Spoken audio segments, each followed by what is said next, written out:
여러분, 한국 귀신하면 가장 먼저 떠오르는 게 뭔가요? 흰 소복, 긴 머리, 그리고 원한을 품은 얼굴. 바로 처녀 귀신이죠. 이 귀신은 결혼도 하지 못하고 억울하게 죽은 젊은 여성이 귀신이 된 경우가 많아요. 특징은 긴 머리, 알 수 없는 울음소리가 들린다고 해요. 하지만 이보다 더 무서운 귀신들이 있다는 거 믿어지시나요?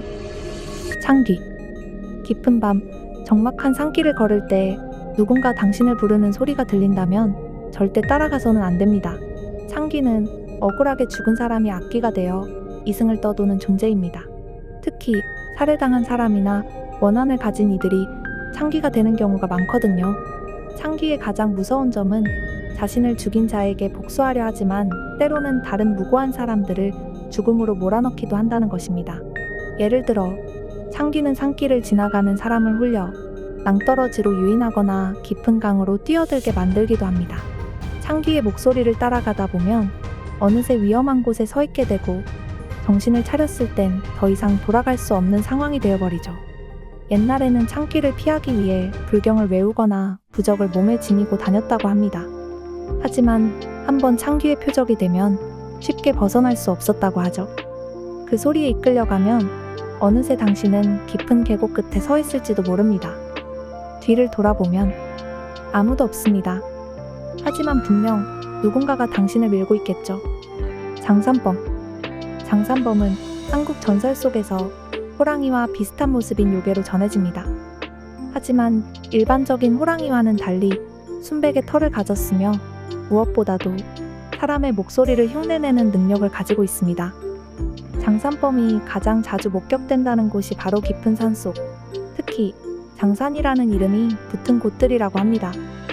이 장산범의 가장 위험한 점은 사람의 목소리를 흉내내어 인간을 유인한다는 것입니다. 예를 들어 산속에서 길을 잃었을 때 어디선가 익숙한 목소리가 들려온다면 그건 절대 믿어서는 안 됩니다. 어디 가니?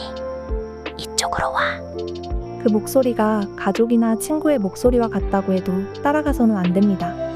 장산범을 따라가게 되면 다시는 돌아올 수 없다고 하죠. 장산범에 대한 전설은 현대에도 이어지고 있습니다. 장산범은 단순한 맹수가 아닙니다. 그것은 흉내를 내고 유혹하고 사라지는 존재. 한번 눈이 마주친다면 절대 살아남을 수 없습니다. 곡성귀. 곡성귀는 깊은 밤, 사람의 울음소리로 사람을 불러들이는 귀신입니다. 특히 여성의 흐느낌이나 아이의 울음소리로 가장 자주 나타나죠. 이 귀신의 가장 무서운 점은 사람의 동정심을 이용한다는 것입니다. 예를 들어 한밤중에 외딴 길을 지나가다가 어디선가 흐느끼는 소리가 들린다면 대부분의 사람들은 본능적으로 걱정하게 됩니다. 누가 오는 거지? 도와줘야 할까? 하지만 그 소리를 따라가면 아무도 없습니다. 그리고 그 순간 당신은 보이지 않는 존재에게 사로잡히게 되죠. 과거에는 곡성귀가 나타난 지역에서는 사람들이 사라지거나 그 근처에서 이상한 일이 벌어졌다는 전설이 많았습니다. 그래서 밤길을 걷다가 이상한 울음소리가 들리면 절대 멈춰서지 말고 그냥 지나가야 한다고 합니다. 옛날 어른들이 밤길을 조심하라거나 이상한 소리가 들려도 절대 따라가지 말라고 했던 이유가 바로 여기에 있습니다. 혹시라도 밤에 혼자 길을 가다가 어디선가 누군가가 당신을 부르는 소리를 듣는다면 절대 뒤돌아보지 마세요.